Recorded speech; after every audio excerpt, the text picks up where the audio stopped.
Bhagavad Gita, chapter 5, text 25. Labhante Brahma Nirvanam Rishayah Kshena Kalmashah Chinnadvaidhayatatmanah Sarvabhuta Hiteratah. Labhante, achieve. Brahma Nirvanam, liberation in the Supreme. Rishayah, those who are active within. Kshena Kalmashah, who are devoid of all sins. Chinna, having torn off.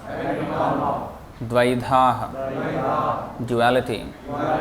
Yata Atmanah, engaged in self-realization.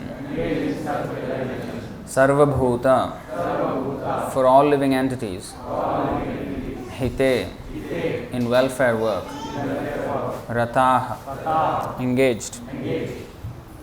Translation and purport by His Divine Grace A.C. Bhaktivedanta Swami Srila Prabhupada Ki Jai. Translation: those who are beyond the dualities that arise from doubts, whose minds are engaged within, who are always busy working for the welfare of all living beings, and who are free from all sins, achieve liberation in the Supreme. Please repeat. Those who are beyond the dualities that arise from doubts, whose minds are engaged within, who are always busy working for the welfare of all living beings, and who are free from all sins, achieve liberation in the Supreme. Purport: only a person who is fully in Krishna consciousness can be said to be engaged in welfare work for all living entities. When a person is actually in the knowledge that Krishna is the fountainhead of everything, then when he acts in that spirit, he acts for everyone. The sufferings of humanity are due to forgetfulness of Krishna as the supreme enjoyer, the supreme proprietor, and the supreme friend. Therefore, to act to revive this consciousness within the entire human society is the highest welfare work.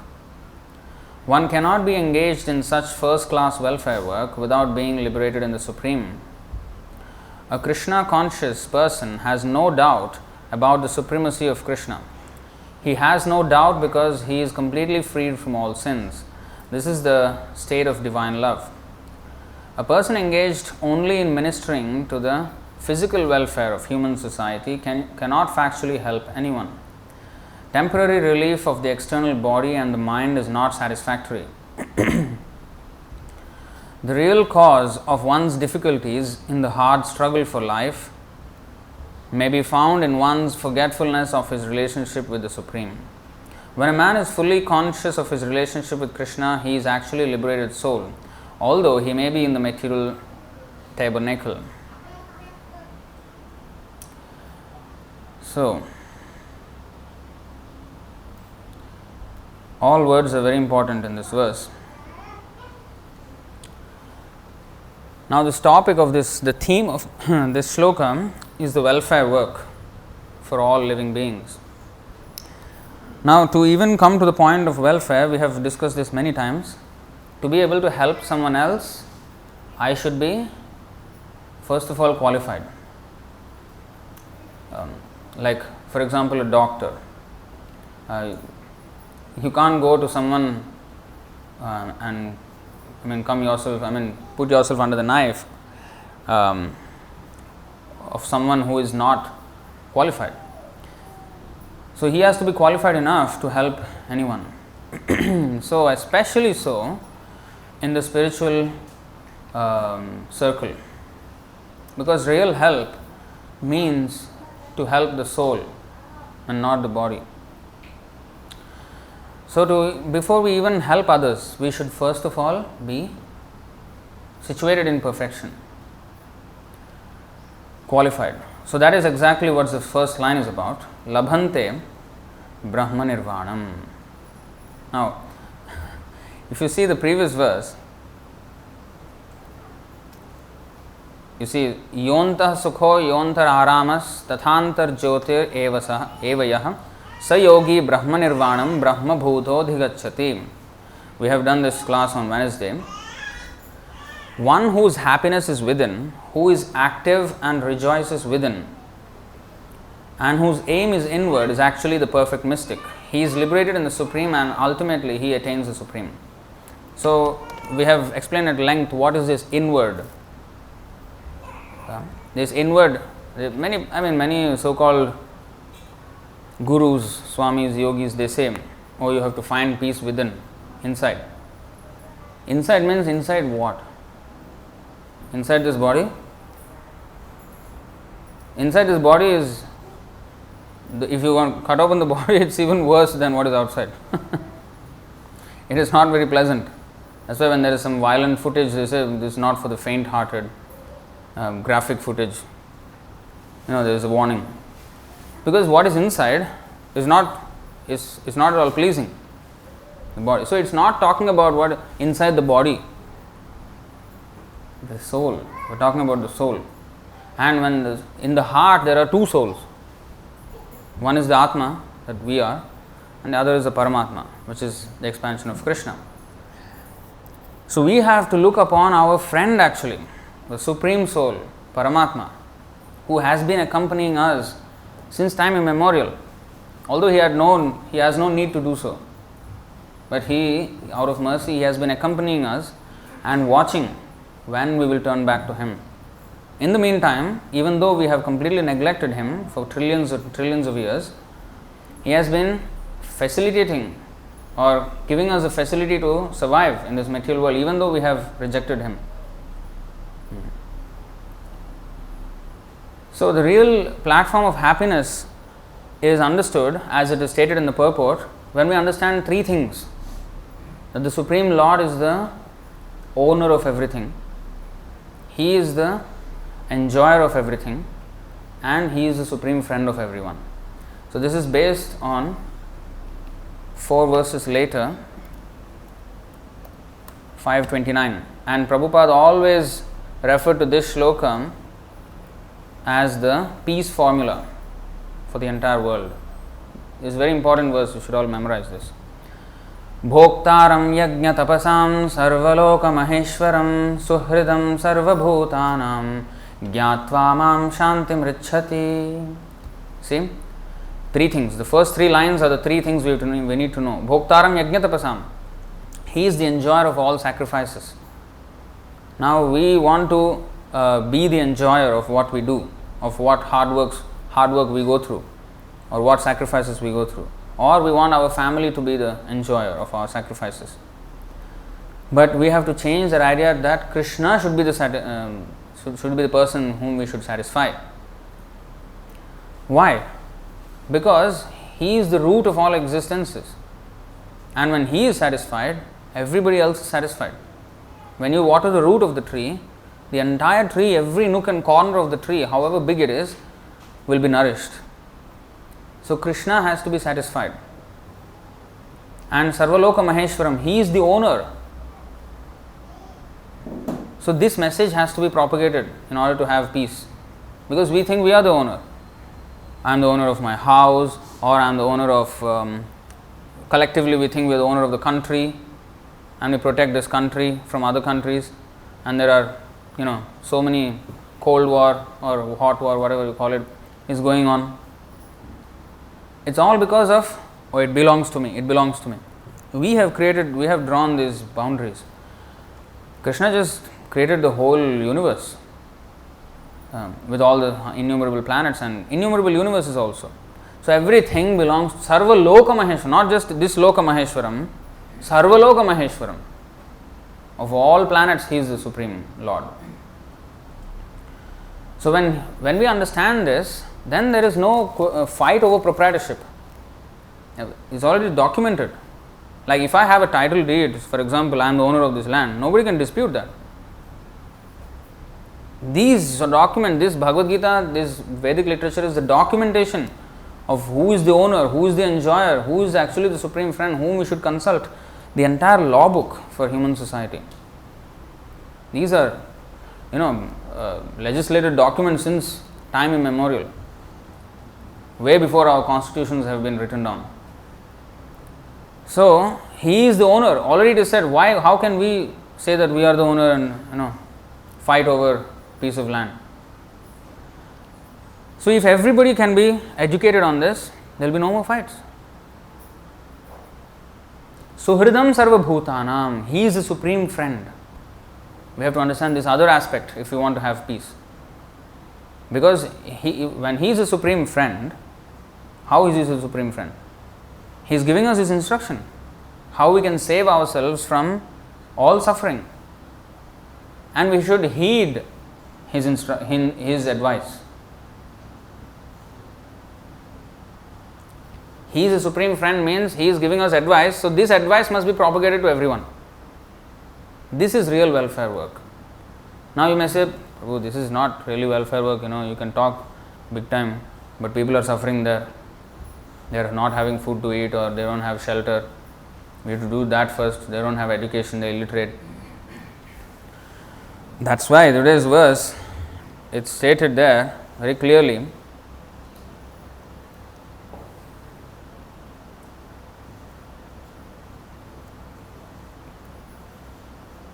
I'll read you this sentence that Srila Prabhupada wrote in the purport.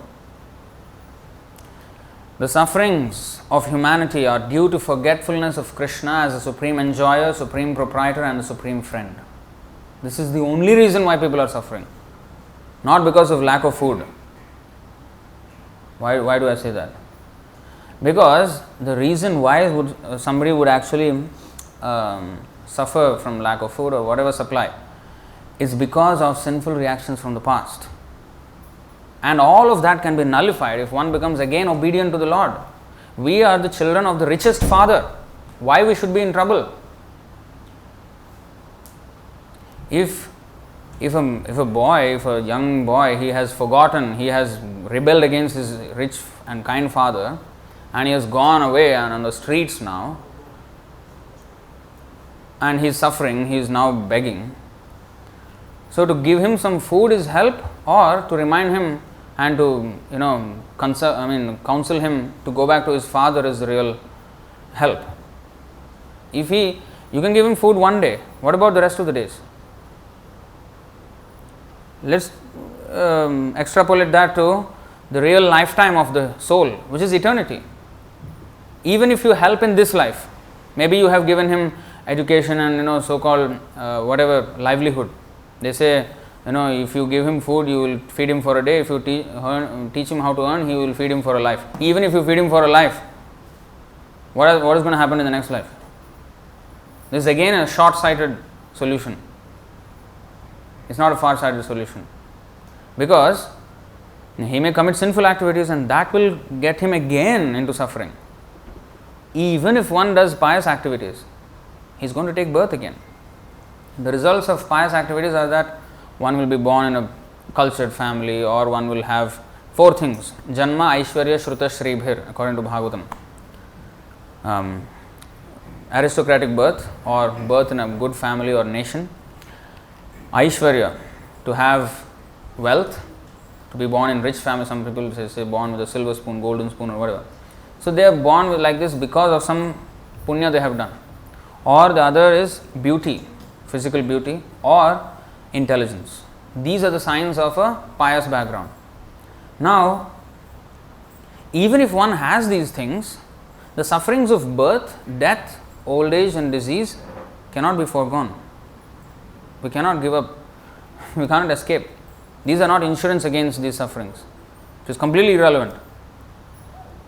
An intelligent person can suffer from disease, like that scientist, what is his name? Stephen Hawking. Intelligent, very intelligent, but he had to suffer.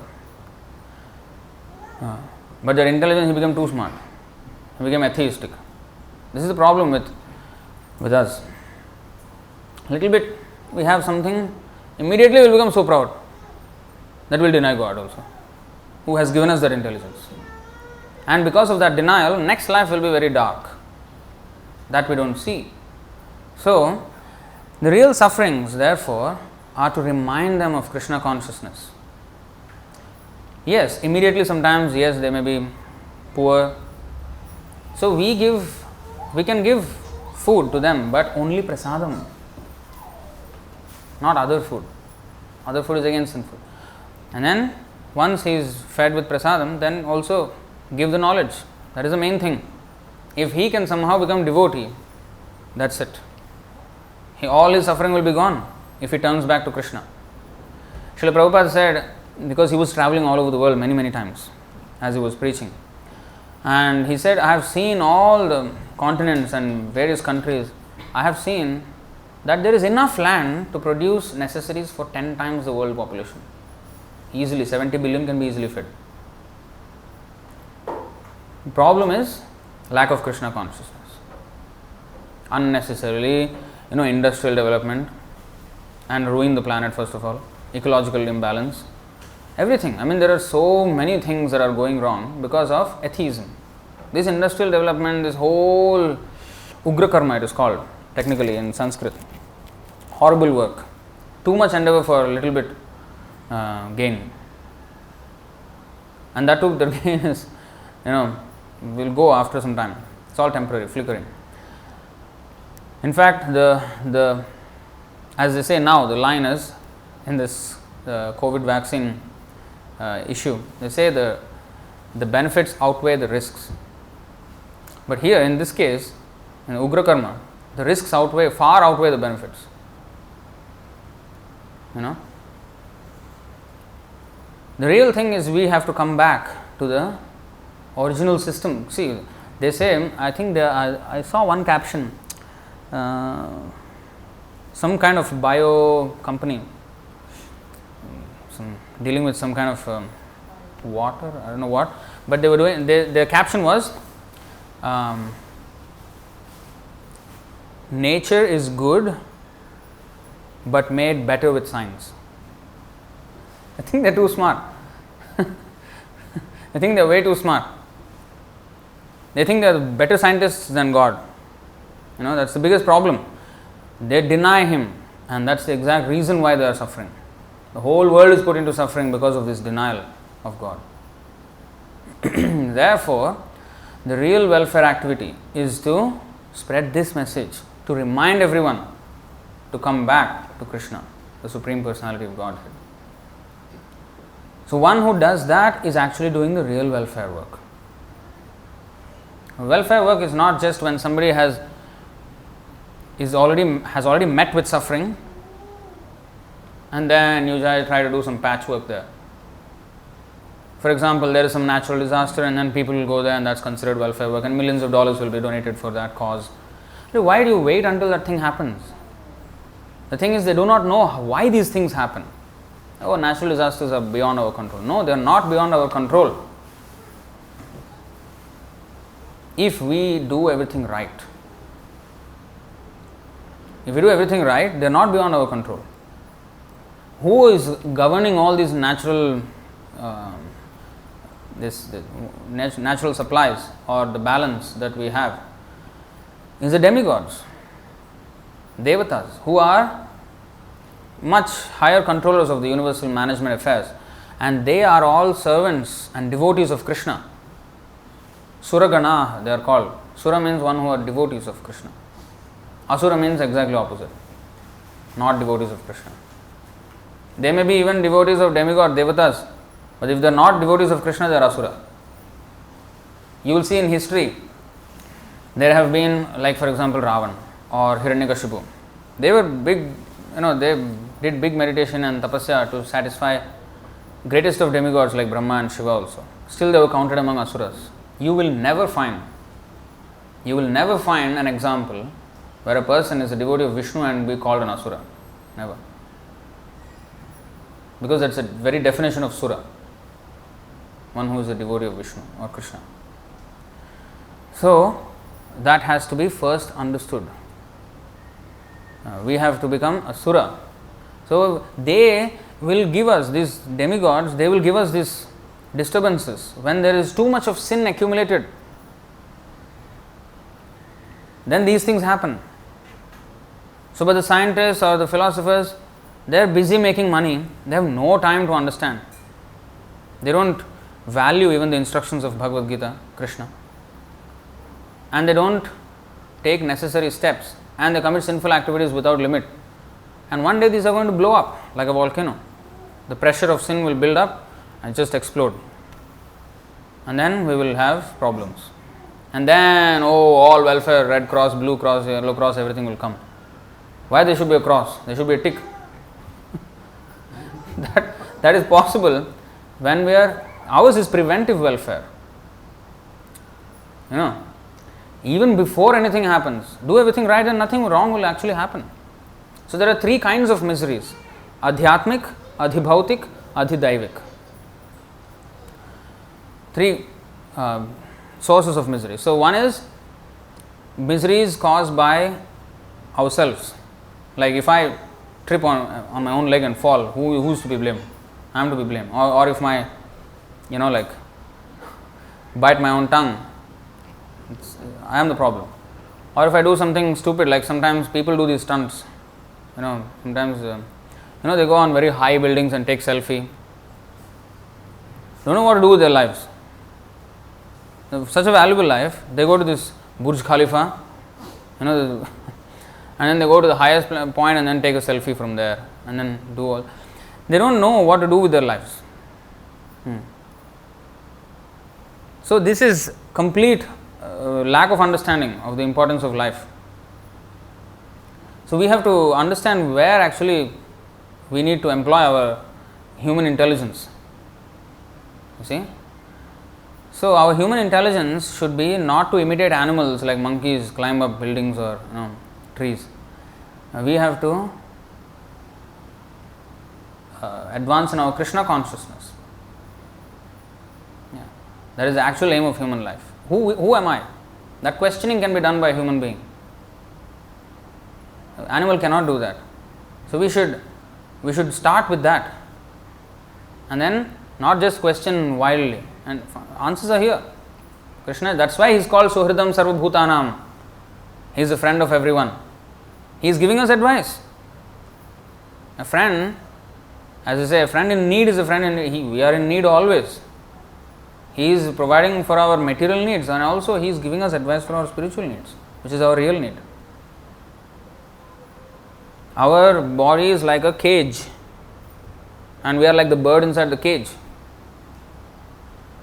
So if the bird is hungry, and if somebody comes and wants to help the bird and decorates the cage instead of feeding the bird, so is that actually proper service to the bird? It's not. He should feed the bird. Similarly, what welfare activity is being so-called done now is trying to just decorate the cage of this body, help the body and not the soul. The bird is starving from lack of sufficient nourishment, spiritual nourishment. So that's our position right now. So we have to be released from this material tabernacle, this whole cage, encagement. So ours is preventive welfare. Before even anything happens, start doing everything right. What is that right? Become a devotee of Krishna. We are suffering because we have gone against him. That's our crime. Why would a prisoner suffer? Because he has committed a crime. So we have to understand, if we are suffering, that means I have committed a crime. What is that? So Krishna is telling, you have forgotten me. You are trying to be an enjoyer separate from me. Like a finger. If the finger says, no, I don't want to cooperate with the stomach, not doing anything, the stomach is sitting down, I want to live on my own. So if the finger is cut off, how can the finger survive? So we are trying to do like that. We are trying to cut ourselves off from Krishna and trying to be happy independently. But we can't be independent. Even in our atheistic disposition, we have to be supported by Krishna. The tongue with which we say there is no God has to be given by God. Such is our foolishness. As if we created this tongue. We created our brain. We think we are too smart, intelligent. Who created the brain? Father and mother, did not know anything. The mother was just bearing the weight and suffering so much for 9 months, that's all. She has no idea what's going on inside. And who is doing the engineering within? How can we deny when there is so much order and sense? So it's completely, I can't understand how people can say that there is no God. So therefore, to act to revive this consciousness within the entire human society is the highest welfare work. And to do this, in today's verse, the word is used, labhante brahma nirvanam. First of all, having achieved brahma nirvanam. Having achieved brahma nirvanam, rishaya kshina kalmashaha. The sages, they get themselves rid of all sinful actions, they become pure and they become liberated. Chinna dvaidha yatatmanah. They cut all kinds of misconceptions that are arising from duality. What is this duality? Dvaidha, what is this duality? First of all, the duality is ichha dvesha samuthena dvandva mohena bharata. So this is our first duality. Everything else is concomitant. The first duality is that we have ichha and dvesha. We have desire to enjoy, and anything that is an obstacle in our path of sense gratification, we hate that. That is dvesha. And anybody who comes in the way of our sense gratification, we hate that. We become envious of that. So this ichha and dvesha are the dualities. It's all based on our matra sparshastu kaunteya. This shita ushna, sukha dukkha daha. Our happiness distress is all because we define happiness as contact of the senses with the sense objects. And that's it. We have discussed that at length in the previous session when we spoke. You see?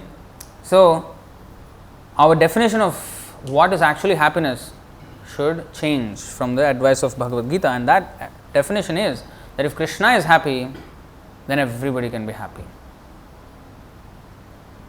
Then one can actually work for sarva bhuta hiterataha. What does this sarva bhuta means? Of all living entities. Hita means welfare, for their benefit. For that we have to be first Brahma Nirvanam, we have to be situated in liberation. Like Mayavadis, they say that Nirvanam is the highest. Even the Buddhists, they say Nirvana is the highest. You see? But here, Nirvana, as it's said here, is the beginning of proper activities. Until then, we were under the limited understanding of I and mine. This is me, this is my family, this is... We only work... Until now, we are not Sarvabhuta Hiterata. What we do? Our family Hiterata. Our community Hiterata. Or our country Hiterata. Not Sarvabhuta Hiterata. Or even in my country, only human beings Hiterata. Animals, let them go to hell. Some people, they do for animals. That is the worst hypocrisy. They fight for dog and cat rights. When there was some, in internet also, there was some news that, some man was some serial deranged person. He was killing cats in United States somewhere. So he killed about 23 cats or something like that. Everybody was commenting, oh, this is atrocious, this is just, this is like complete inhuman, But what are they doing? You're eating pigs, you're eating cows, you're eating, what is that? Why, when somebody kills a dog or a cat, it's a huge, and actually there are punishments by the government. He was jailed, he was caught and he was jailed when he killed a cat.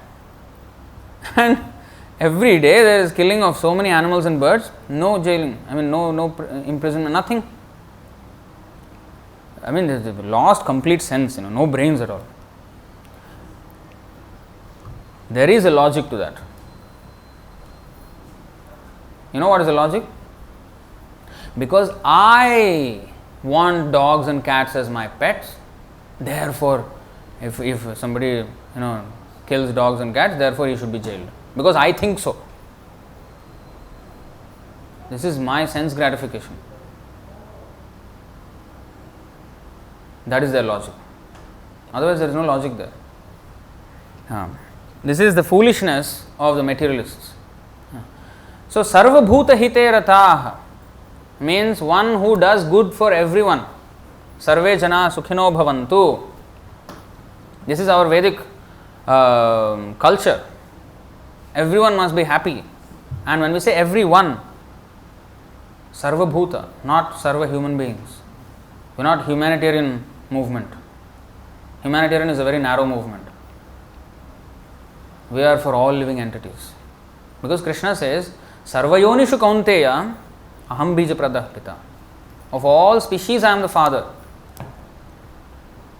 That's why we have also discussed the previous session. Praja means one who has taken, ja means stands for Janma. So who has taken Janma or birth in the land, he is a citizen of that country, including animals. Prabhupada was talking to a mayor. There was conversation. The mayor liked what Prabhupada was doing because the hippies were being trained and changed to happies. Prabhupada said they actually became happy. So they were becoming sane and becoming responsible and servants of God. So he liked this whole thing, and then the mayor came to congratulate Prabhupada and take some tips on how the government can better the citizens. So Prabhupada, when he was talking with him, he said, not that, he said, you have to work for the welfare of all citizens, Prabhupada said. Then he said, not that American brother is good, but American cow is my food. That is not welfare. So this kind of narrow approach will not help. Sarva bhuta hite rata. And to do that, like anybody, if who wants to do welfare activity? Somebody who is a little like somebody who is not suffering himself, right? A person who is himself suffering and destitute, he can't help others, even if he wants to. He has to be sufficiently having capacity. Now, a rich man would try to do some altruism, some philanthropy, but it's not going to, as we have already seen, it's going to only help the body, and that's not real help. So spiritually, to be able to do any welfare for others, we have to be rich. We have to be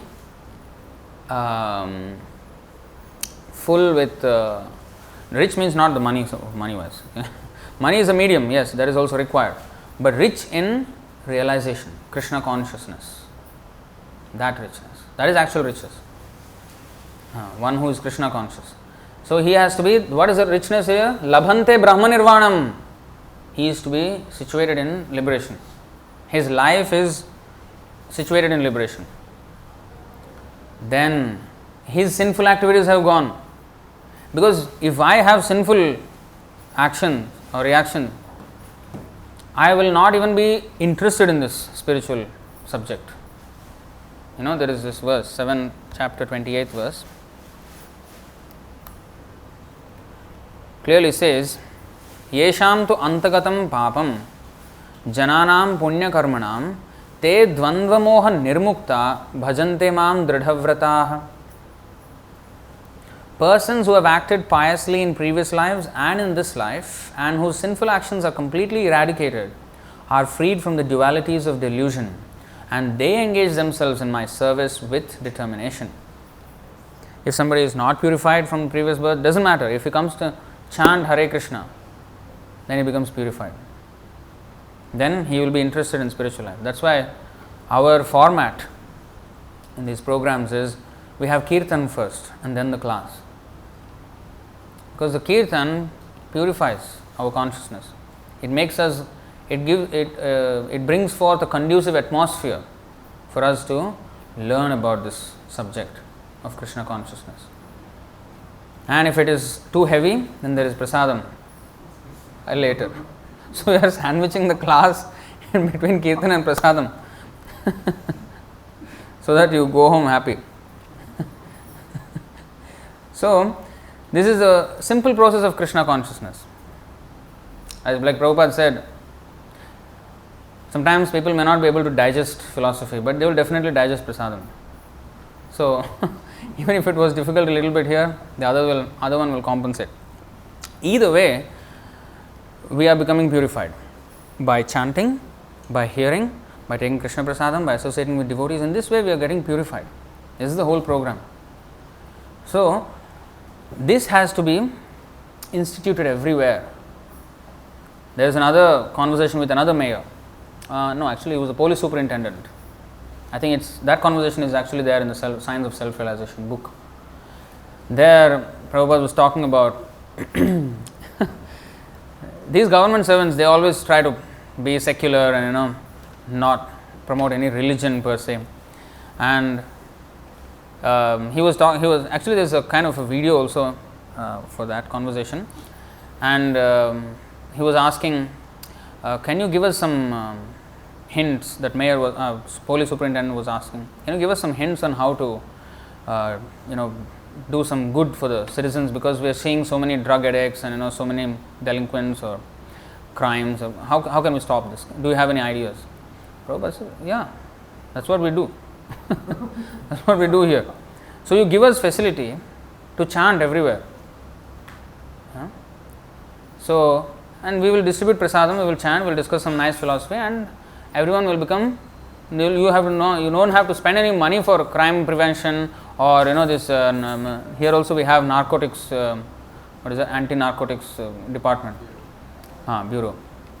So all these, you don't have to spend millions of dollars, you just give us some facility for free and we will do the job for you. So he said, but we can't support religion, we have to be secular, we have to support the people. Then Prabhupada said, we are also your people, you support us and we will support the government in much better way. By training everyone properly. The thing is, once you become devotee, you will have all good qualities. There is no other welfare work actually needed. There is billions of dollars spent in so much welfare work. It's a complete waste of money and time. Because in one stroke, all welfare can be done in this way. You see, Srimad Bhagavatam 5:18-12. Yasyasti bhaktir bhagavatya kinchana sarvair gunaistatra samasate suraha harava bhaktasya kuto mahad guna manorathena satita dhavato bahi. All the demigods and their exalted qualities such as religion, knowledge and renunciation and every good quality that you can think of become manifest in the body of one who has developed unalloyed devotion for the Supreme Personality of Godhead, Vasudeva. So one who is a devotee, he will automatically have all good qualities without any extraneous effort. On the other hand, a person devoid of devotional service and engaged in material activities has no good qualities. This is a challenge. This is our challenge to the world. People say, how can you say like that? Come on. He has some good qualities, right, after all. Yeah, he may be not a devotee, but he has some good qualities. Here he said, no. He may be favorable, he can be changed. He can be made into a good person, maybe. Maybe he is innocent. But until he actually becomes a devotee, he cannot be a good person. We are not fanatic. We will prove it. How? Because if I am not a devotee of Krishna, I don't acknowledge that everything belongs to him. Even if I lip service to acknowledge, I have to act on that principle. If I don't, I am a hypocrite. So, if I enjoy another person's property, Ishavasam idam sarvam, everything belongs to Krishna. So, whatever we are having, whatever we think is ours, it is stolen property. So, we are a thief to start with. So, when we are a thief, how can we have any good qualities? Like that, always that story Prabhupada gives, which I have quoted many times. like this band of dacoits, 4 of them, they gathered at outskirts of a village or a town. So at sunset, they said, okay, you go this side, east, west, north, south. We will cover all directions. In the night, loot as much as possible, and let's meet again here before dawn, before sunrise. So they went and came back with whatever they looted. And the leader said, okay, now bring out everything. Let's put everything on the, no table there, just one cloth. Let's put everything, and then we will distribute it equally. No cheating, okay? No cheating, no, have to be fair, honest, don't, and equality. To be equal. So, he is talking about equality, he is talking about fairness, he is talking about morality, he is talking about honesty, based on a stolen property. So, even if we do anything in this world, seemingly good, if we have so-called, we have good manners, but if we are eating the animal on the plate, what good quality I have? So, nobody can be a good person if he is not a devotee. He is a thief to start with. Stena, it's not my word, it's.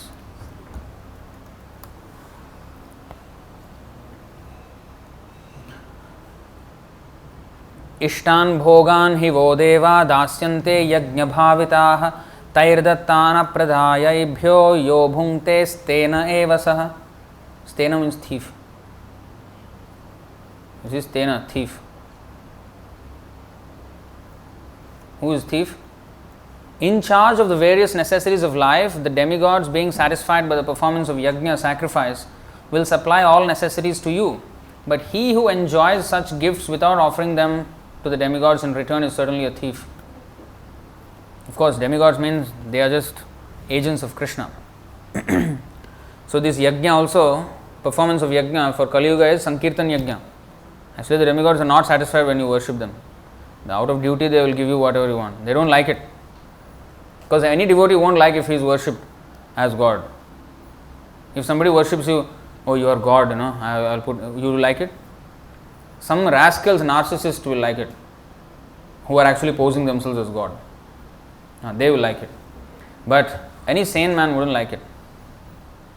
So, demigods are actually devotees, great devotees of Krishna. So they don't like it. In fact, let's see this. Lord Shiva himself is saying, 4th canto, 24th chapter, 28th verse, you see. Ya param brahma sakshat triguna jiva samgitat bhagavantam vasudevam prapannas priyohi me. Lord Shiva continued, any person who is surrendered to the Supreme Personality of Godhead Krishna, the controller of everything, material nature as well as the living entity, is actually very dear to me. He is not saying one who is surrendered to me is dear to me. One who is surrendered to Krishna is dear to me. That's why he said, Aradhananam sarvesham Vishnu aradhanam param. Of all types of worship of Krishna or Vishnu is the highest. So even Lord Shiva, the greatest of devotees of Krishna, Vaishnavanam yatha Shambho, Lord Shiva is the greatest Vaishnava in the universe. His verdict. So this is what we have to do. Otherwise we are a thief. So how can a thief have any good qualities? Even if we may talk about fairness, it's all a farce. Where was the fairness when I was looting somebody's hard-earned wealth? Where is the fairness? Where is the honesty? Where is the equality? You work yourself now. Why you loot other people's wealth? So in this way, a non-devotee cannot have good qualities. Now he may be innocent. There are two kinds of non-devotees. One is innocent, the other is envious, who is actually envious of God, atheist, hardcore. So we can help the innocent non-devotees and make them actually good people, devotees. There is that chance. But if one is envious, one can't do anything about it. He has to learn the hard way. He has to suffer life after life, many lifetimes. I mean, those animals, those fish, those which are suffering so much now. If you go to wildlife, if you see the National Geographic or whatever, nowadays there are so many documentaries on YouTube, you see the animal wildlife, it's suffering. Not only the deer or the zebra which is hunted down, but also the lion and the tiger, they also suffer. They get violently killed by other lions or tigers or other predators, and even sometimes they try to, because they're too hungry and they want more meat, and they attack a herd of buffaloes. And this buffalo, with one hit with the horn, the lion is torn to pieces. I have seen the entire thing torn apart. The heart was out. Lion. So it's not all rosy. Why they are there? Because they are envious of Krishna. They ended up like that. Do we want to end up there? I mean, if we say no, we have to be serious about it. Like if I ask anybody, Prabhu, you want to come back to this material world? They say, no, I don't want it. Then chant, Prabhu, I have no time. I mean, if you want a result and if you don't want to put any effort, so where is the... So we have to be honest, we have to be sincere in our, So we have to take the process. There is a standard process, and there is no, it's not like, yes, I also chant, I chant in my heart. These things won't work. Okay? When everything in the material world has a standard SOP, as they say, standard operating procedure or protocol. In a spiritual life, there is no protocol. Everybody can do whatever they like and they will, yes, Prabhu, everything leads to the same goal. It does not lead to the same goal. Please. You take 51 bus, or you take 137, or you take 1 or 2. It is not going to go to the same destination. So, we have to know what is the correct path. And what is the shortest path also. Because from A to B, there are infinite number of ways from A to B. The shortest part is a straight line. And we don't have time in Kali Yuga. Our lifetime is short. And we don't know when it's going to be cut short. So before that happens, we have to make a solution. And that is what we have to do. We have to focus on, first of all, our life, and then sort it out first. Start the process. The process is already ready. Chanting Hare Krishna on the beads, Japa and Kirtan in the association of devotees. One person, he told me, Prabhu, I don't want to show off. I said, what do you mean? No, I don't want to show off that I am chanting this many, number of times. I don't want to show off that I am doing this many. I said, it's not about show off. It's about duty. Minimum, you have to do this much. If there is no number, you are falling below. Unless you are on the stage where you are always chanting Hare Krishna and without stop. Prabhupada said, even between the two morsels of food that we are taking, one has to chant Hare Krishna, Hare Krishna, Krishna Krishna, Hare Hare. That kind of chanting on non-stop. Unless we come to that stage, this chanting is what, at least 16 rounds. At least this much you do in a day. You must chant. So this is fulfillment of the order of the Guru. In fact, Chaitanya Mahaprabhu, he said, I am not going to eat in anybody who is not a Lakshapati. Karorpati? Like that, Lakshapati. Only if somebody is Lakshapati, I am going to eat in his place. Because so many Brahmanas were inviting him for prasadam at their home in Jagannath Puri. So he said, I am not going to go to anybody's home unless they are Lakshapati. In those days, Lakshapati 500 years ago, is more than Karodpati now. And all the Brahmanas became disappointed. That means we have no chance. What Lakshapati we have? No 100 also we don't have. No, then Chaitanya Mahaprabhu clarified. No, I am not talking about that Laksha. 1 lakh names a day if one is chanting, which translates to 64 rounds a day on the mala, 108 in one mala, 64 malas every day. Unless one is chanting 64 malas a day, I am not going to come to his house. Then everybody became happy. Everybody increased their rounds to 64. So, we are fallen souls. Prabhupada saw that we are not even capable. He went to America and asked them to chant 64 rounds. 2 days, one day they actually came back and said, Prabhupada, not happening. And he said 32. So you chant 32 rounds. They tried 2-3 days. Cannot. Prabhupada saw this very fallen souls. You chant 16 rounds, rock bottom, no excuse. So we have to do that. It is not about showing off or what. Then why do you show off wearing a tie? You are a big businessman, or what do you want to show off? It is not about show off, it is presentation, right? Whatever we have to, there is some protocol, like even in workplace there will be protocols, right? So there is protocol. It is a duty. We have to finish this much at least. This is our vow.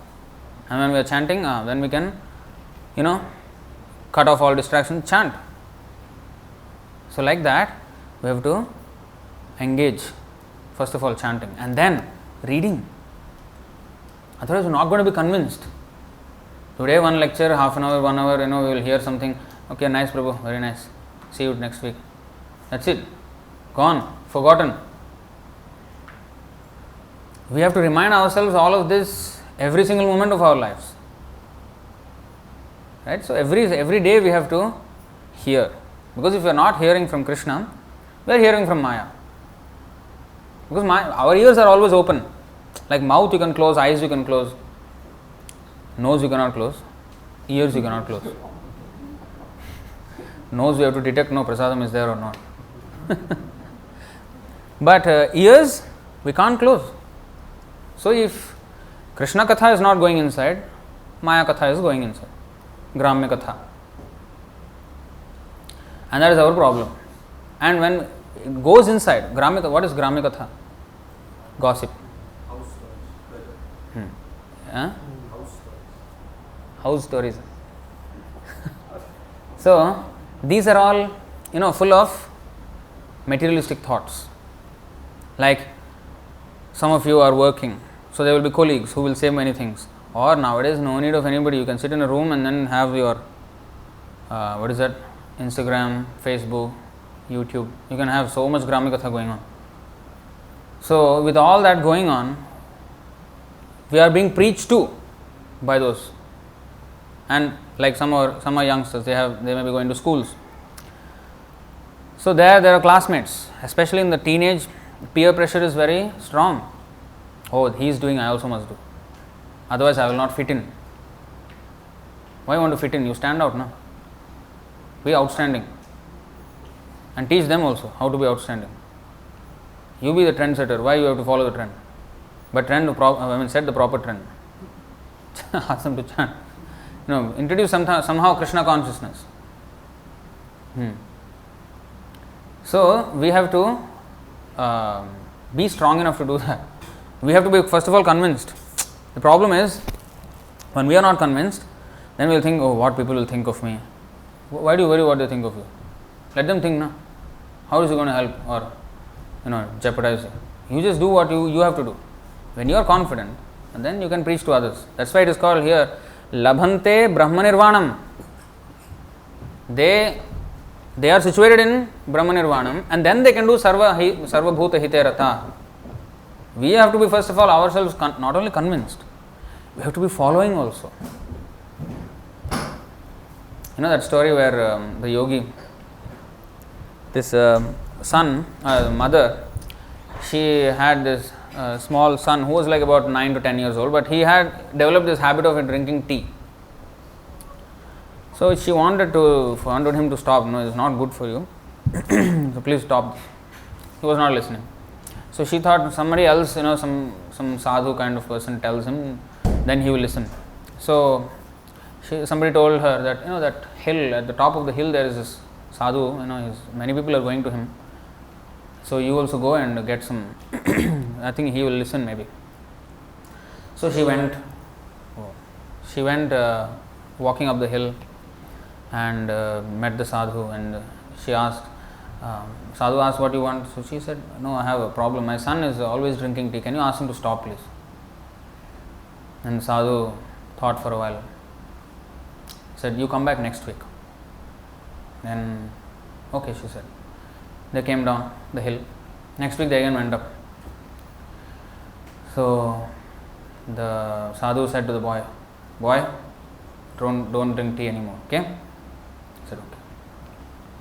She was puzzled. This he could have told me the first time, no? Why he made me go up and down? So then she asked the sadhu, "Sadhu, I want to ask one question. What is it? Why didn't you tell this last week? You know how difficult it is to walk up and down." "No, the problem is," he said, "last week I was also drinking tea." So first of all I stopped so that I can tell him. So, thing is, we have to first of all follow. Then we will have the strength to tell others. If I smoke and say, "Hey, don't smoke," what will happen? Who will take you seriously? Yeah, so nobody will. So like that, we have to be Brahma Nirvana means we have to be situated in that. That is Guru. What is that? Saguru Mevabhigachet. Okay, even this one is also this. See,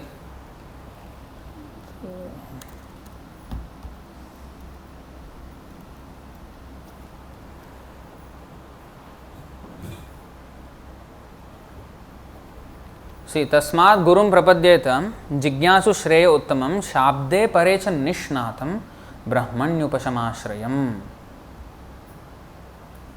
Therefore, any person who seriously desires real happiness must seek a bona fide spiritual master and take shelter of him by initiation. The qualification of the bona fide guru is that he has realized the conclusions of the scriptures by deliberation and is able to convince others of these conclusions. Such great personalities who have taken shelter of the Supreme Godhead, leaving aside all material considerations, should be understood to be bona fide spiritual masters. So we have to take shelter of a bona fide spiritual master. Bona fide means not any guru who is wearing saffron color. We don't judge the holiness of the person by the amount of dye he has put on his cloth, or the amount of beard he has. No. Or the number of malas he has on his chest. That's not the index. Unfortunately, as much as it may sound stupid, but that's what people are doing. They're surrendering to people who just because they have they don't check what is he speaking. So now we don't have to search. Prabhupada is already there for us. He is a bona fide spiritual master. And we can take instructions from those devotees who are following his instructions. And in that way we can advance ourselves. So that is what we are presenting here. Sarvabhuta hite rataha. Only that Sarvabhuta are not interested. They are not interested. Few handful come only. We are here. Grand arrangement. Come everybody. We want to help. Come take Krishna consciousness, chant, eat prasadam, listen to some nice philosophy. Free. Sometimes people ask, "Prabhu, how much do you charge for your Bhagavad Gita classes?" "You don't charge. Come." "No, you don't charge. No fees. Cheap." Okay. They think it is cheapskate. There is a price and there is worth. How much is it worth? What is its price? So usually it is it is synonymous. But when something that is priceless is offered for no price, they think it is worthless. It is actually priceless, but they think it is worthless. Now price and worth may be same, but priceless and worthless are two different things, two opposite things.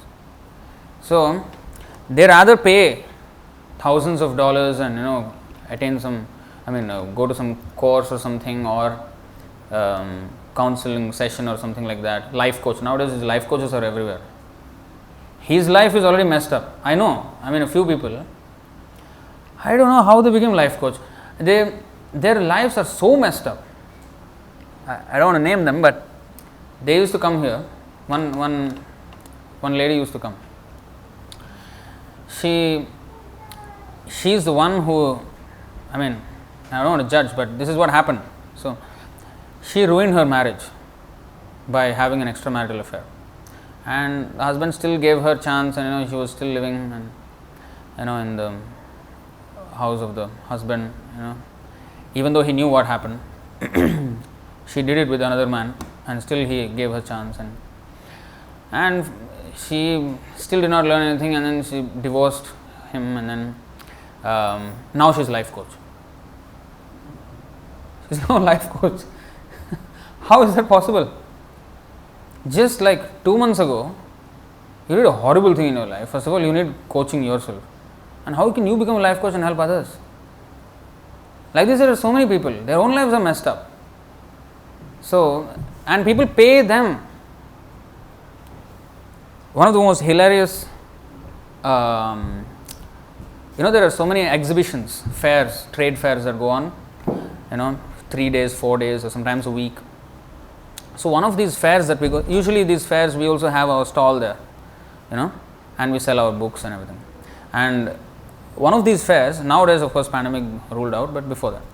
So one of these fairs is a fair which is 3 days long, happens once or twice a year, and all kinds of new age spiritualism people, they come there.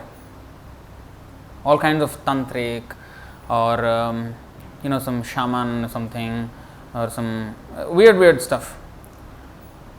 And I just can't stop laughing when I go there. It's very difficult for me to keep a straight face because we are selling here, and opposite, beside, everywhere, they are doing this weird healing sessions, and people are paying them about $50, $100 per session of 20 minutes. And we are struggling to sell. One Bhagavad Gita is $25, there $50 is for 20 minutes. It's a whole life, $25, and they don't want. Of course, we actually sold a few books there. It's not that we didn't. But the way they do in front of us, and it's so foolish. I mean, they're cheating, they're straight up cheating them, getting money out of thin air from their wallets. So, and the way they do it is just too hilarious. So, people rather pay for that than come here and understand it for free and actually make good use of their association of devotees. So, we have to be serious enough. What we are offering is actually the best welfare activity. We are opening it up for the whole world, but nobody is interested, especially in this Kali Yuga. So, at least if some of Prabhupada says, yes, not many will be interested, but if just 1% of the population become devotees, good devotees, actually that's a lot. That 1% can change the whole world. Just imagine 7 billion, now it's more than 7 billion. Let's say 7 billion. 1% is how much? 70 million devotees. Is that so? Am I right? Yeah. 70 million devotees. What we can't achieve?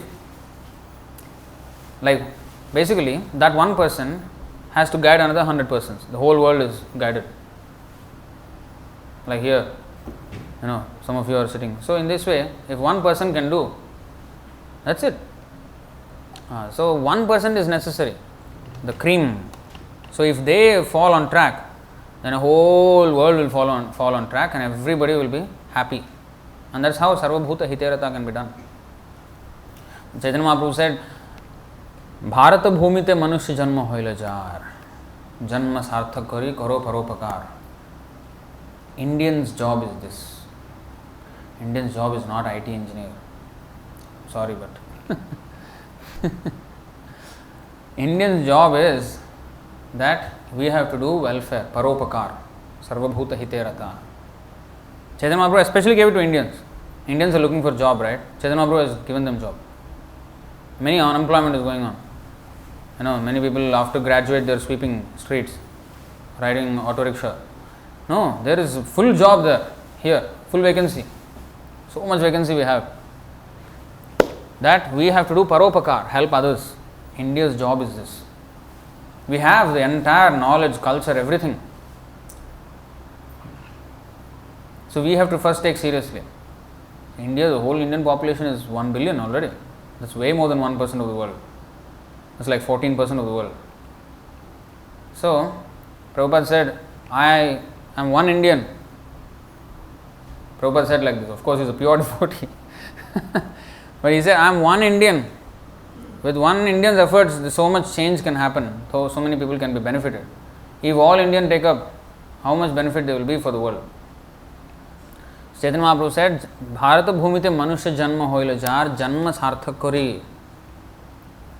Our janma we have to sarthak.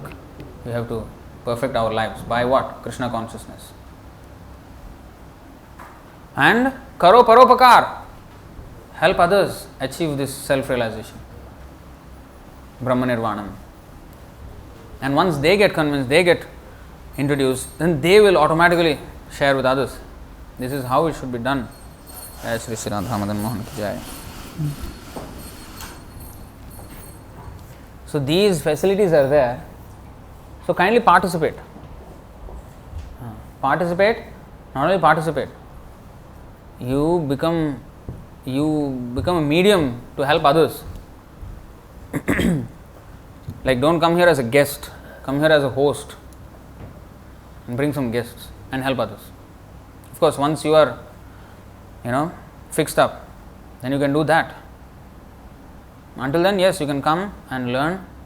Once you are at least convinced to an extent, bring others. So this is what we have to do. Sarva bhuta hite rata. And that is why we are trying to establish this everywhere, all over the world.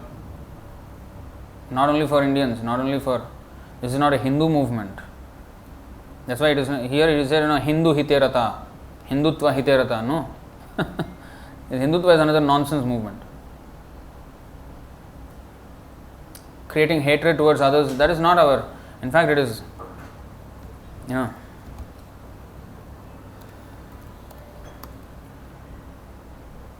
ours is how to do paropakar, no matter who he is, even if he is enemy. What is this? Why is it like that?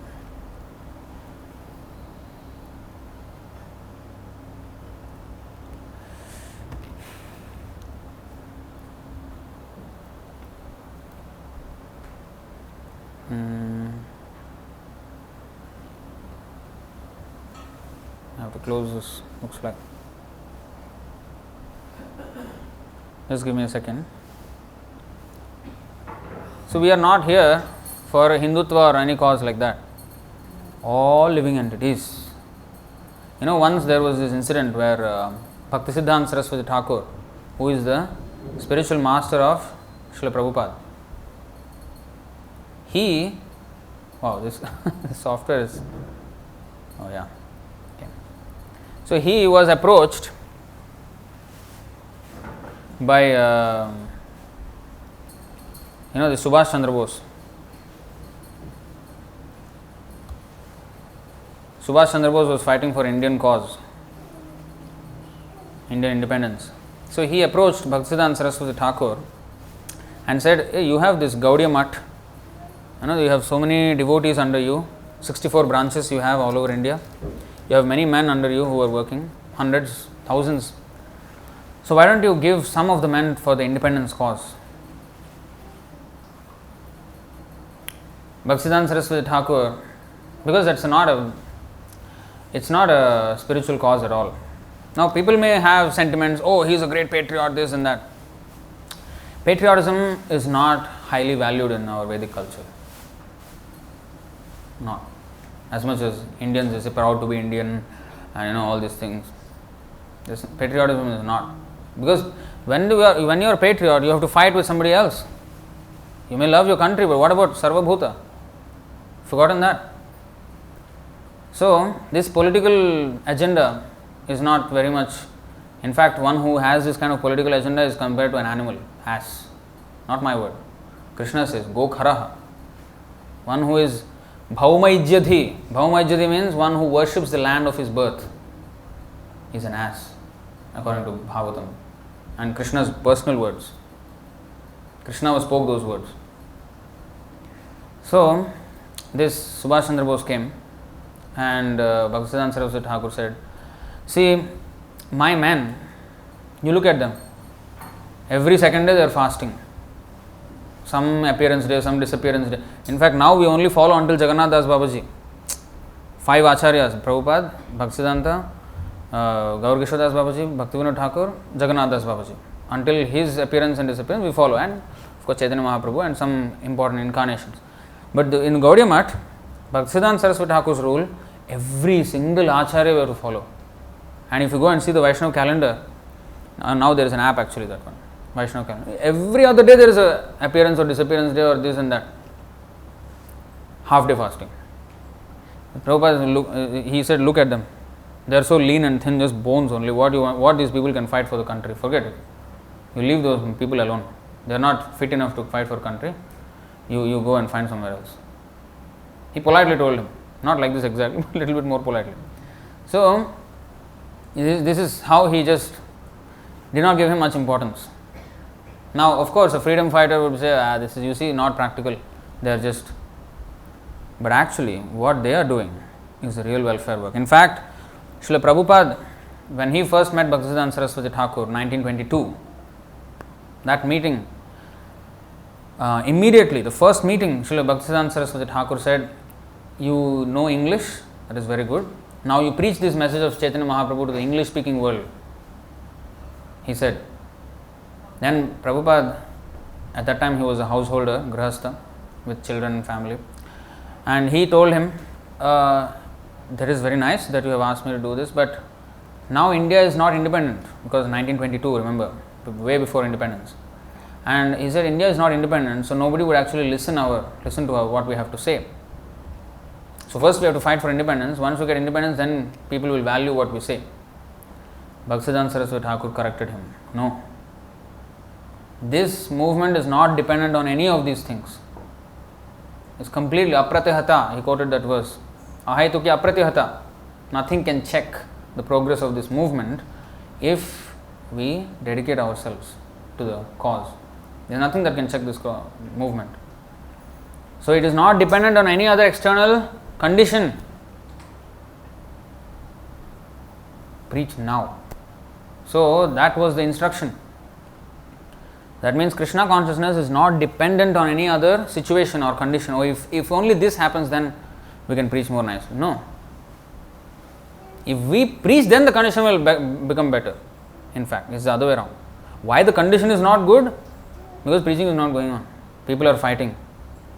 Okay, you fight for independence, you got independence. So now what happened? Still a problem. Oh, this party is not good, that party is not good. This is fighting again. This fighting will never stop. So this will go on and on and on. United Nations was created. What is the use of the United Nations? It has not united the nations until now. Still they are fighting, still they are having bickering and fighting up with each other. So this cannot be done unless people come to Krishna consciousness. That's why in the Gita Mahatmya it is said, Eka Shastram, Ekam Shastram Devaki Putra Gitam. One book is enough to guide the entire world. This Devaki Putra Gitam, Bhagavad Gita. Karma Pyekam Tasya Devasya Seva. One work for the whole world. Krishna's service. That's it. Everybody, whatever talents they have, they can use it in Krishna's service. It's not denying any creativity or whatever, but use everything in Krishna's service. Whatever talents one has. That is the proper use of everything.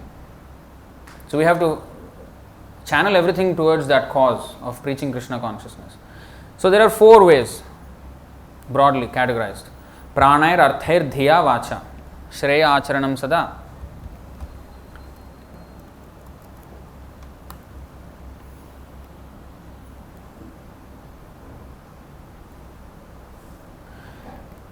(10:22-35) Srimad Bhagavatam. Etavajjanma saphalyam dehinami hadehishu pranair arthair dhiya vacha shreya acharanam sada. It is the duty of every living being to perform welfare activities for the benefit of others with his life, wealth, intelligence and words. Some people can give their life to this cause. Not everybody can. But if we can't, then we have to give our wealth for this cause. And intelligence. How to give intelligence to this cause, Prabhu? Use your intelligence.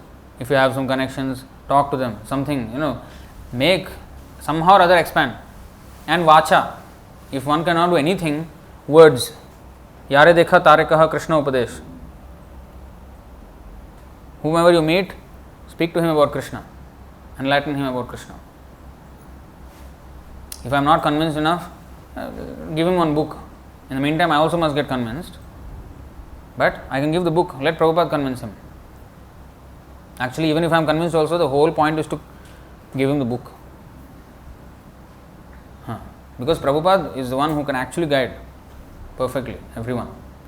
So in this way, we have to work for the benefit of others. So let's do that, and that is what this whole movement is all about. So I would like to stop here. If you have any questions or comments, we will take it now. And after that, we will have a small arati and then prasadam. So any questions or comments? Yes, Prabhu. In Mahabharata, Krishna convinced Arjuna to fight for dharma, right? Yes. So if Subhash Chandra Bose considers this as his dharma, so why was, as a Krishna conscious guy, he didn't support this particular movement? The thing is, we can't consider our own dharma. If Subhash Chandra Bose considers that patriotism as his dharma, that is not the dharma defined by God. Dharma is not defined by us, What is the definition of dharma? Dharmam tu sakshat bhagavat pranitam. Everybody is concocting their own definitions of dharma, but we can't do that. Law cannot be manufactured at home. There is a law book, right? So like that, dharmam tu sakshat bhagavat pranitam. This is what is the meaning? This is from the 6th canto, 3rd chapter, 19th verse of Srimad Bhagavatam. The instructions of Krishna constitute dharma. So the instructions of Krishna are that everybody must be guided towards self-realization. That is the fight we have to fight for, cause we have to fight for. Not this political agendas. If I make a political agenda my dharma, that's why Krishna says, Sarva dharman parityajya. If you have considered any other thing as your dharma, Krishna says,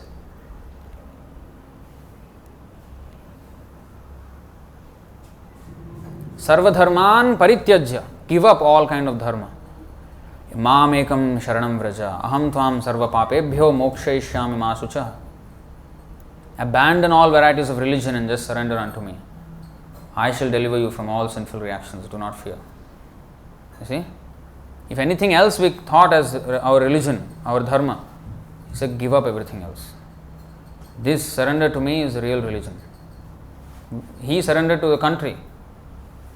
But Krishna is saying, no, Sarvaloka Maheshwaram, I am the owner of all countries, all planets, all universes, I am the owner. Surrender to me. That is real dharma. And let me show you that verse.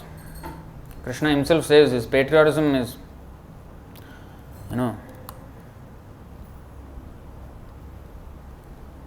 exact words is this, Bhauma ijyadhi. One who worships his land of birth. Bhauma means bhumi. Bhumi means land.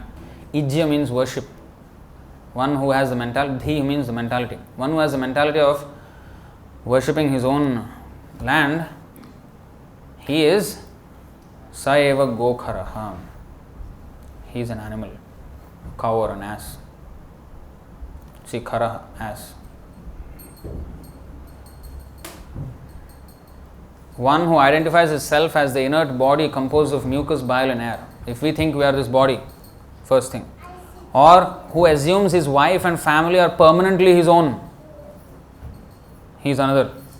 Or who thinks an earthen image or the land of his birth is worshipable. 3. And who sees a place of pilgrimage as merely the water there. Who goes to a Tirth Yatra and takes Ganga Snan but doesn't associate with sadhus. Then such a person is no better than a cow or an ass. This is Krishna's own words in Bhagavatam. So that's why these political causes, they will come and go, but they are not going to help anybody. It's not going to give lasting benefits to anyone. Whether independent or independent, actually we cannot be. This independence is a farce because there is no independence. Real independence means to not be dependent on Maya, liberation from Maya. That is Brahma Nirvanam. Now we are under the control of Maya. That is the independence we have to fight for. That is the freedom we have to fight for. What is the use of fighting for freedom from one rule and then accept another rule and live in this material world again, suffer the birth, death, old age and disease, adhyatmik, adhibhautik, adhidaivik. That is the Trishul, Trishul of Durga, that piercing the heart of Mahishasur. What is the Trishul? Why three? Why not one? Prabhu, fashion. No, the meaning. Adhyatmik, adhibhautik, adhidaivik. Three kinds of klesha that pierces the heart and we suffer because of that. What is the use if we fight for our freedom and still suffering the same things? That's why our real freedom that we have to fight for is our spiritual freedom. And that is what the sadhus are after. And the materialistic freedom fighter cannot understand the spiritual freedom fighter. Bhaktisiddhanta Saraswati Thakur, who is fighting for the freedom of the soul, he is fighting for the freedom of a country. And therefore he could not understand this. And Bhaktisiddhanta Saraswati Thakur politely just sent him away. And then he preached to his disciples what is real freedom fighting. So, the devotees, the preachers, they actually, that is why it is called Sarvabhuta Hiterata. We have defined our own ways of helping others, either by freedom fighters or altruists or philanthropists. All this will not work in the ultimate issue. The only thing that will work is the soul has to be extricated from this material tabernacle. And unless that is done, there is no freedom. He is urudam nibaddhaha.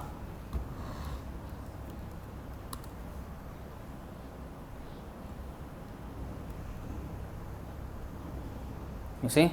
Nate vidu swarthagatim hi vishnum durashayaye bahirarthamanina andha yathandhair upaniyamanas tepi shatantriyam urudam nibaddhaha. What is this urudamni? Bound. Uru means having very strong cords and bound by that. We are handcuffed. Persons who are strongly entrapped by the consciousness of enjoying material life and who have therefore accepted as their leader or guru a similar blind man attached to external sense objects cannot understand that the goal of life is to return home back to Godhead and engage in the service of Lord Vishnu. As blind men guided by another blind man miss the right path and fall into a ditch, materially attached men led by another materially attached man are bound by the ropes of fruitive labor, which are, what is this fruitive labor? Karma. Which are made of very, very strong cords. The rope with which we are tied is very, very strong. There is no way we can cut it open. And they continue again and again in materialistic life, suffering the threefold miseries. This is a perfect example of a blind leader who doesn't know the aim of life. And he is not only he is blind, he is leading other blind men also. What is going to happen to all this group of blind men, blind leader and blind followers? Fall into a ditch. That's why the real thing is Krishna consciousness. Any other question?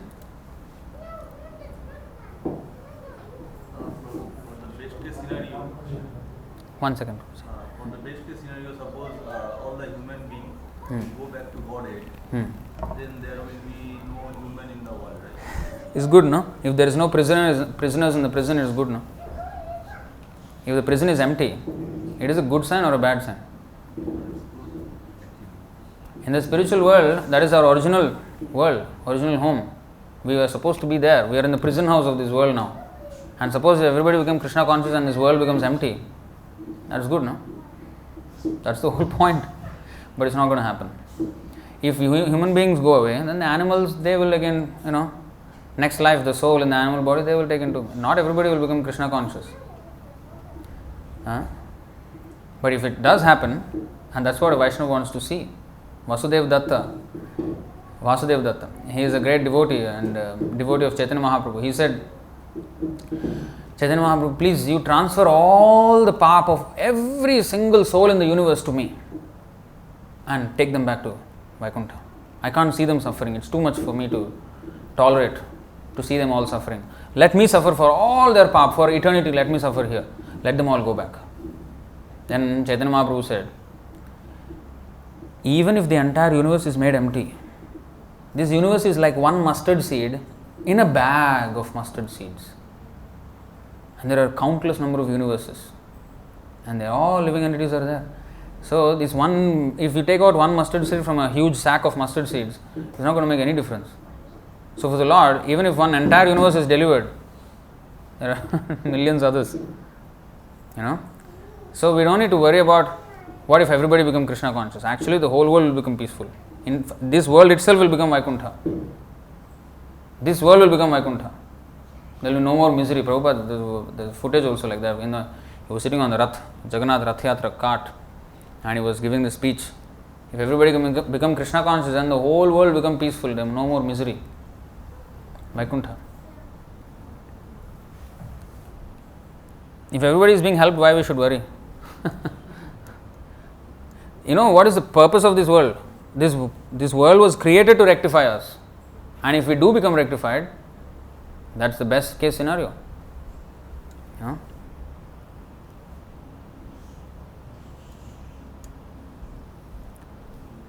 one question. So today, why human being never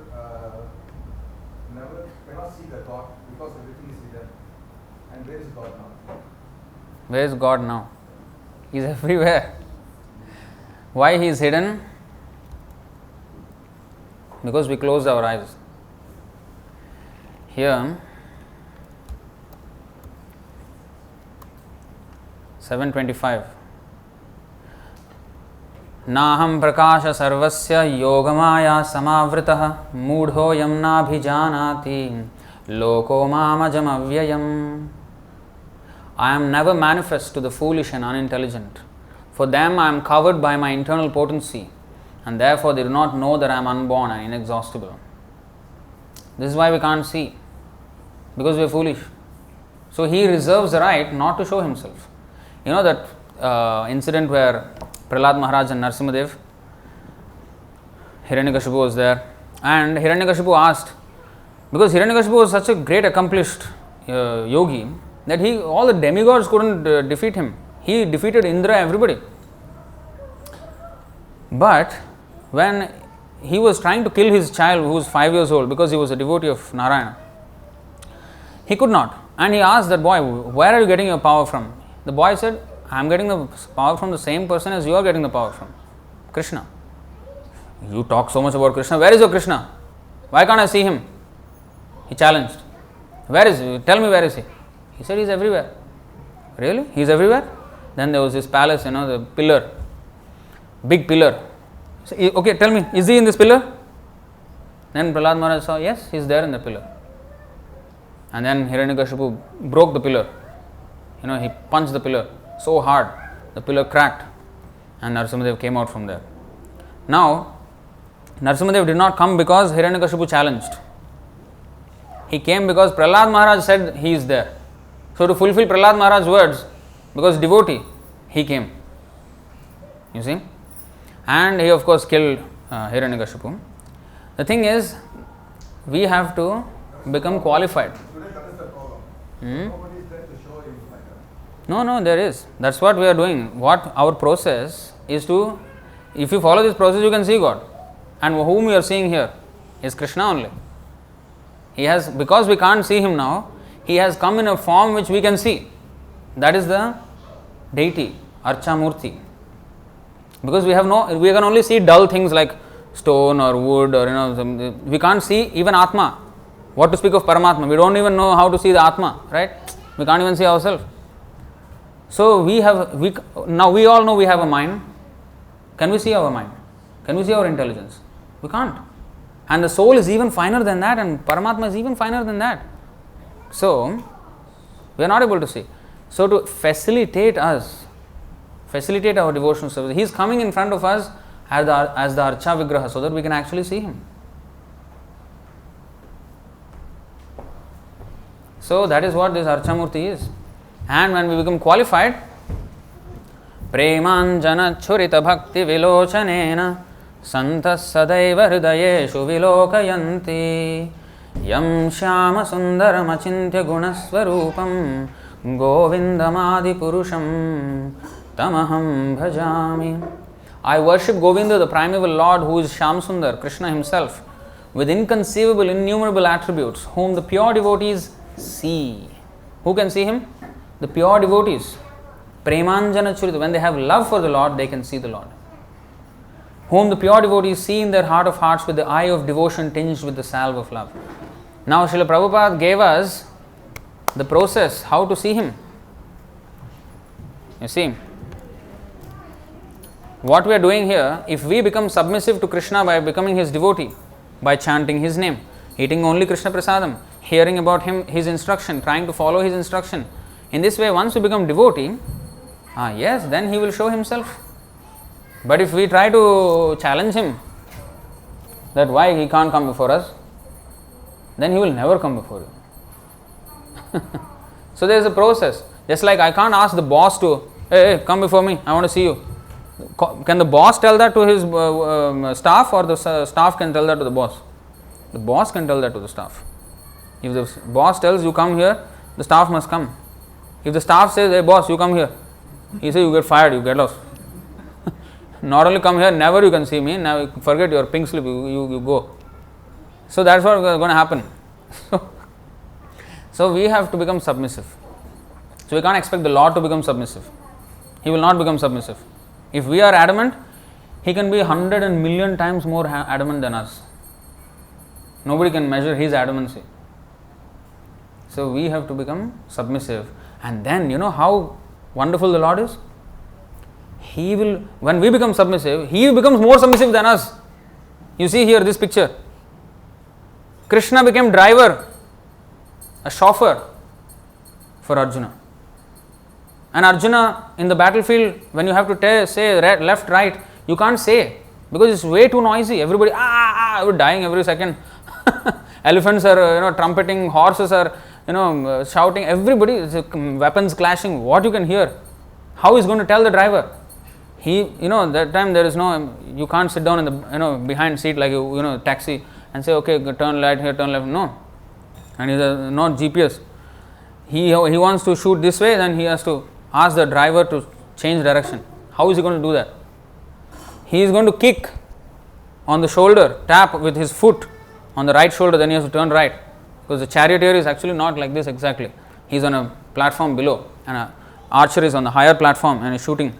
When he has to turn right, he has to tap shoulder here with the leg. And left means left, right means right. And Arjuna was doing that. And Krishna became his driver. This is how much Krishna reciprocates if we reciprocate with him. But if we choose to challenge him, nobody can challenge us like him. Shri Bhagavan Uvacha Aham Bhakta Paradhino Hi Asvatantra Ivadvija Sadhubhir Grasta Hridayo Bhaktair Bhakta Jana Priyaha. Supreme Personality of Godhead said to the Brahmana, I am completely under the control of my devotees. Krishna is saying, who is supreme? Nobody can control him. He is saying, I am completely under the control of my devotees. Indeed, I am not at all independent. Because my devotees are completely devoid of material desires, I sit only within the cause of their hearts. What to speak of my devotee? Even those who are devotees of my devotees are very dear to me. And look at this.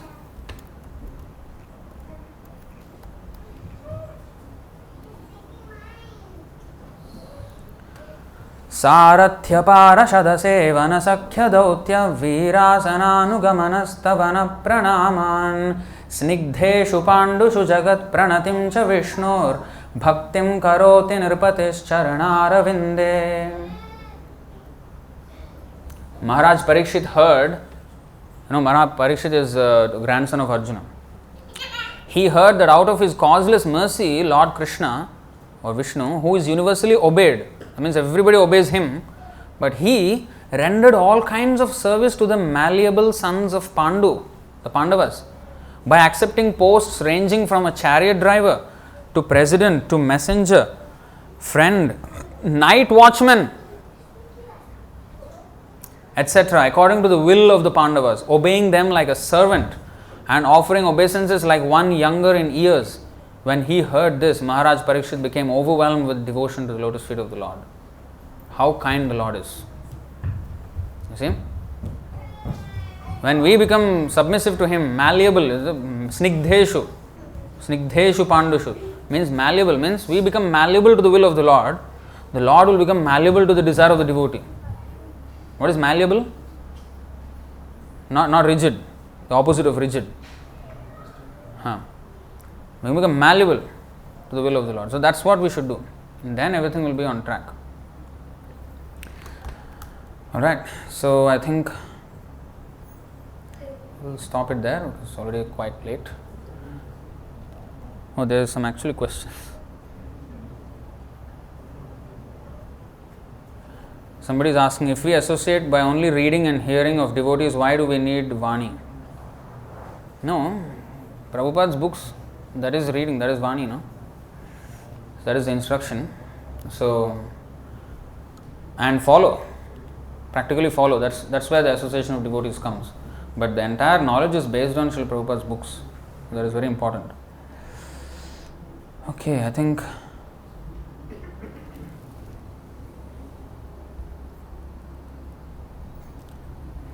some verse is quoted by Dhira Das.